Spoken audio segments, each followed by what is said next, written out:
So up next, our last before we will go into a special Warp and Woof intermission. But before that, we have a lifelong Richmond resident and lifelong animal lover. She works at Purina Animal Nutrition here in town, but her love of animals is more personal.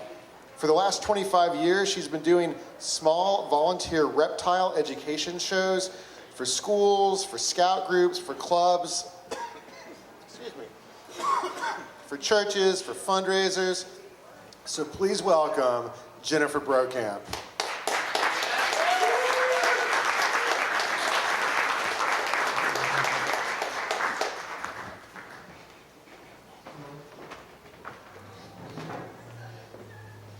So imagine you're hanging up your kindergartner's coat.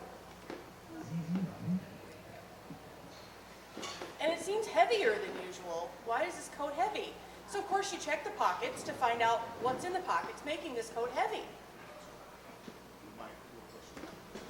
And you reach into the pocket and you come out with a handful of mud and dead leaves. Well, you're going to ask your kid, why are your coat pockets full of mud and dead leaves? Well, that's where the worms live. That's how I started. My parents love to tell that story. My call of the wild continued at my grandparents' house on the edge of Richmond, where I could catch grasshoppers that spit in my hand when I picked them up, and the crawdads that crawl up through their tunnels in the yard, and watch the toads that sit around under the porch lights catching moths after the sun goes down. And then I saw my first snake. It's just a little garter snake.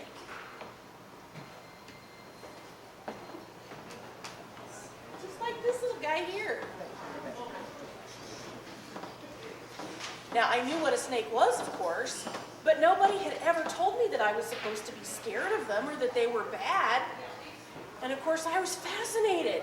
Here's this little thing crawling across the top of the bush, and it's got no legs. This is awesome. This is the coolest critter I've ever seen. So of course, it wasn't very long before I started bringing these home as well. At one point, we had 3 of them. 2 of them were about the size of this little guy here, and one of them was a really big female. Well, one day, we didn't have 3 anymore, we only had 2. And I was pretty disappointed because I was pretty sure that the big one ate one of the small ones. I mean, that's what happens, right? We didn't think much about it until the day my dad came home from work and saw a stick on the living room floor. And he reached down to pick it up and it moved. The mystery of the missing snake had been solved. But I was always bringing home things like this, and everybody knew. My family knew, my friends knew, even our neighbors knew.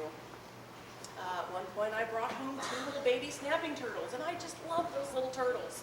I'd play with them in the backyard, and I'd get the hose and make a lot of mud and build like a little mud bog, but for turtles instead of trucks. And my sister and I were out playing with them one day, and one of them got lost. I don't know how we lost one of them, but we were little kids, and you know, our attention spans weren't the greatest. But we looked all over the yard and could not find that little baby turtle for anything. I was heartbroken. This was my pet. I loved these animals. Now, I still love the one I had left, but I felt so bad for the one that was missing. Then one day, about 2 weeks later, there was a knock at the door, and one of the neighbor kids came up and said, "Is this yours?" And there's my baby snapping turtle. Of course it's mine. Who else's would it be? But like I said, everybody knew, and I was always bringing these things home. My grandpa sacrificed every coffee can in his shop for me to poke holes in the lid and bring critters home in. And then, I don't know if you remember this, McDonald's started selling Happy Meals in buckets with preformed holes in the lid. Yes. Oh my gosh, those were the greatest. You could bring home anything in those. It was fantastic. But along with just bringing them home, I wanted to know everything I could about these little animals. So I started taking summer classes, summer nature classes. I checked out every library book I could get my hands on. I wanted to know everything. And I thought I did. I knew quite a bit. Kind of like, little boys that memorize all the names of the dinosaurs and can identify every last one of them. Well, that was me and reptiles. One day my uncle drops by. He'd been fishing. He's carrying this 5-gallon bucket in his hand. And this little 5-gallon bucket is this itty bitty teeny tiny snake, maybe not even a fourth of the size of this one. It was just a little yellowish colored snake with some brown banded markings down its back. I knew right away what it was. This was a baby common northern water snake. They're found all over the place here. Knew exactly what it was. My parents weren't convinced. Remember, this is almost 40 years ago. There's no internet.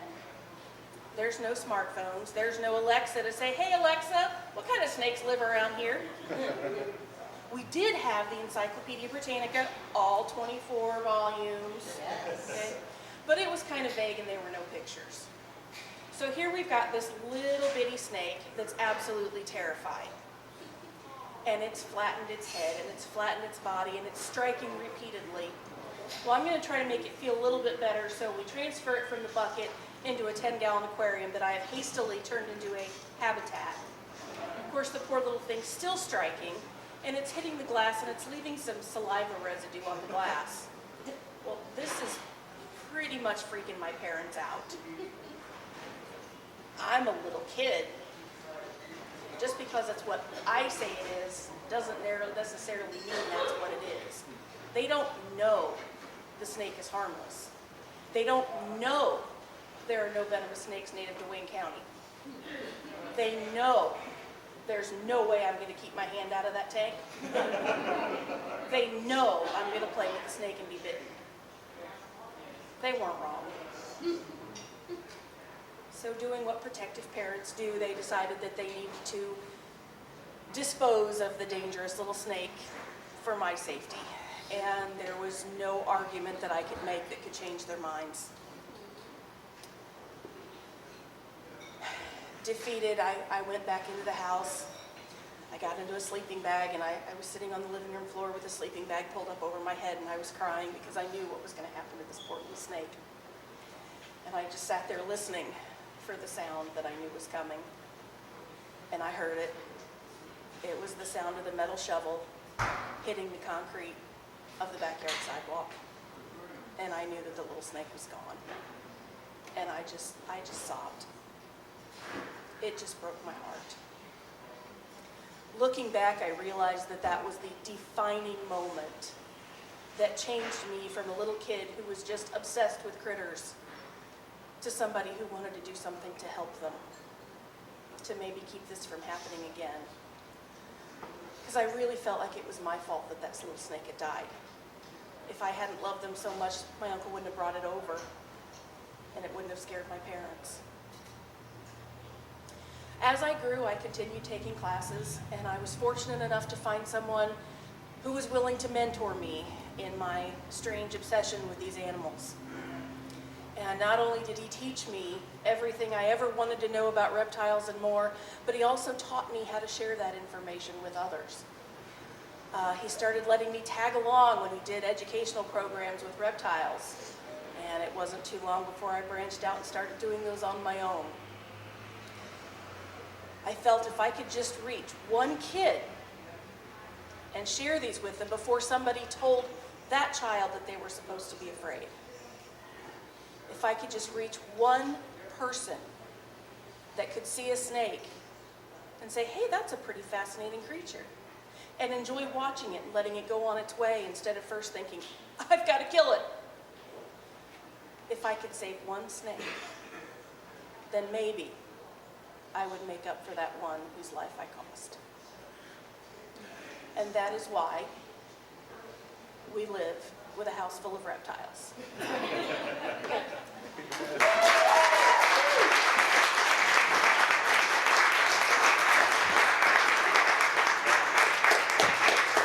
That was spectacular. And I think before we go all the way into intermission, what we're going to do during intermission is Jen is here and is going to share not only the story, but some of the reptiles she lives with and shows.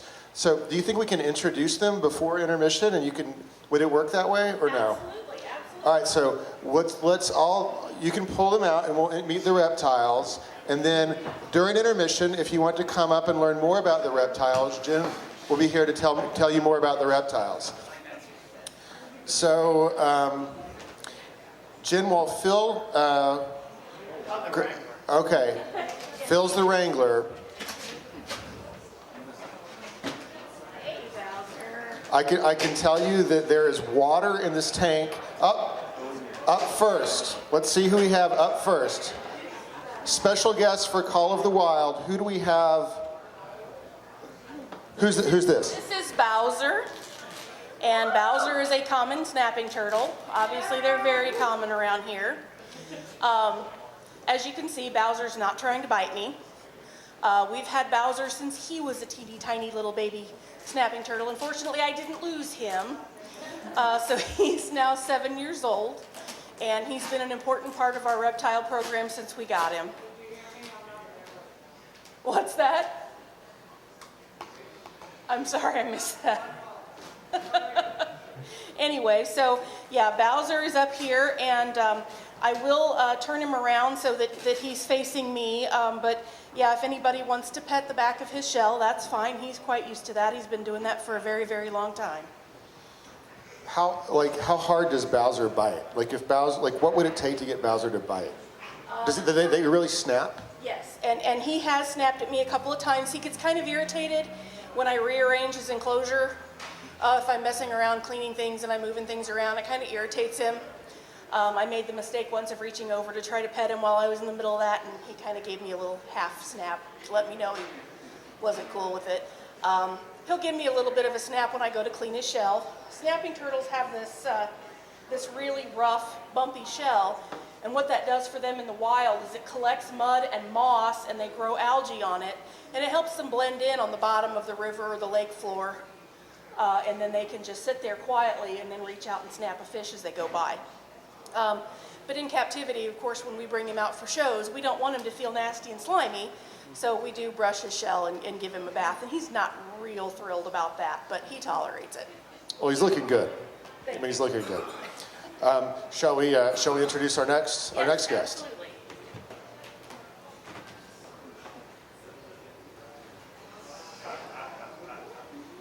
Whoa. Hi. Right. Hey, buddy. All right. Let's meet this cuddly friend. This is Larry, and despite the name, Larry actually is a girl. I sadly misgendered Larry for a very, very long time. I started with 3 of these, 2 females and a male. We lost one of them after one had some babies, and I thought the one we lost was the mother, and so I thought I had a male and female left. I sold what I thought was the female because I didn't want to breed anymore. We had 6 babies. We still have 2 of them. So yeah, breeding and getting rid of the reptiles really isn't my thing. So it wasn't a good idea to have any more. Until I decided to take a close look at Larry one day. I was going to show somebody his residual spurs that only the males have, and Larry doesn't have any. So Larry's not the father of the 2 babies, but the mother. And Larry's been a part of our program now for several years. She is a Madagascar Dumeral's boa, obviously from Madagascar. They are a heavy-bodied ground boa. While some of them can get bigger than this, she is full-grown. They range anywhere from size between 5 and 6 feet. Even the biggest ones can get up to about 8, but that's really, really rare. She's about a nice average, medium, middle of the road size. They're a pretty docile snake, and she's just been really good about, I used to have a really big Burmese python that was the grand finale of my shows, but I'm old and I have a bad back and I don't really want to pick up a snake that big. So Larry is the big snake that we have that's impressive enough to really give kids a thrill, but yet small enough that I can handle her by myself, and she's quite comfortable to carry. And with her sweet, docile personality, she is a very nice addition to our program. she did give us a little bit of a scare one day. Dumerel's boas are ophiophagous, which means they will eat other snakes. And, okay, all of the Dumerel's boas in the United States are descendant from a group of about 50 individuals that were brought here many generations ago. So they're just a little bit inbred. And She doesn't mean that, Larry. we had Larry in a pillowcase. Larry was maybe about the size of this one over here. This is her son, Romeo. And we had Larry in a zippered pillowcase. And of course, Larry, being a snake, could smell a snake. She was smelling herself. And she felt the texture of the zipper, and so she started eating the zipper from inside the pillowcase, and then managed to get the zipper all the way down, and then started eating herself through the pillowcase. And of course, it just kept tightening around her and tightening around her, and I was right in the middle of one of my programs. I didn't know what we were going to do, but fortunately, we were able to untangle her. Snakes regurgitate very easily, so the zipper came right back up, and obviously no harm was done to Larry. We do not put Larry in zippered pillowcases any longer. Yeah, Larry seemed to be giving you a big hug there for a second around the neck. Yeah. She's just recently woken up from her winter slumber, and she's had a nice meal, and now she's just kind of checking things out. They do move around, but mostly they just want to hold on so they don't fall. Romeo over here, her son, was born in September of 2012, and he actually belongs to my son Thomas. Thomas bought him from me with his own money because he didn't want to let him go. He has a little heart-shaped marking on his side, which is how he got his name. And believe it or not, Romeo has been an absolutely fantastic therapy animal. When Thomas came home from school when he was younger and he was frustrated or upset or anxious, he wouldn't talk. He'd just say, "I need to hold Romeo." And he'd go get Romeo out, and holding Romeo would just really calm him down. And they'd play Legos. And then there was the time that they tried to play trucks, but Romeo got stuck in the truck, and I had to take the truck apart to get him out. But that's a little kid for you. And Romeo also won grand champion at the Wayne County 4-H Fair in the Pets division. So, yeah, we've got an award winner here. So this is Romeo and Larry. All right, Romeo and Larry. Romeo was sort of warming up to me, I felt like there for a second, so that was nice. And I think we have, I'll let these Romeo and Larry get back in their cases for a moment. I believe we have some other friends to introduce. Just one more. We have one more friend. This is a large Tupperware type container. It doesn't contain. This is Diesel's RV. This is Diesel's RV, she says. Recreational vehicle.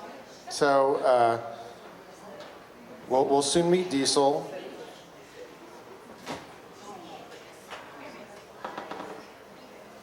Bowser's head is back out, but he's not going anywhere. Yeah, He's hanging out. Over to pet him. He'll go right back in. Oh, there he is. He's a shy boy. Okay, come on, easy.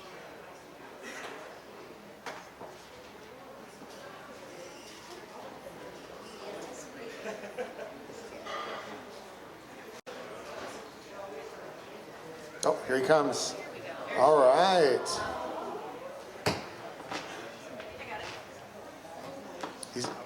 Everybody, just so you know, always keep your pets on a leash. There's a leash here. This is Diesel. Diesel is a black and white Argentine tegu lizard. And if you know what a Komodo dragon is or a monitor, these are basically the New World equivalent of monitor lizards. And they're known as the puppy dogs of the lizard world. Argentine tegus are actually quite popular as pets because they calm down quite nicely, and they will actually learn to interact with their owners. And Diesel's been with us. How long have we had Diesel? Just after we got married. Yeah, 6 years. Yeah. Yep, 6-7 years now. And she's been a great program animal. We can just obviously put her on the harness and leash, and Phil walks her around, and the kids just walk up and pet her. So She's a real sweet girl. And she's only eaten, 2 kids? She didn't even eat all of the second one, so I don't know that we can count. She's eaten a child and a half. A child and a half is what's been consumed by Diesel. She is a little bit on the skinny side right now because she hibernates and she hibernates hard. She went down really, really early this last fall. It was actually still late summer. And she just woke up. She's had only a couple of meals since she woke up. And she had a nice full shed the other day.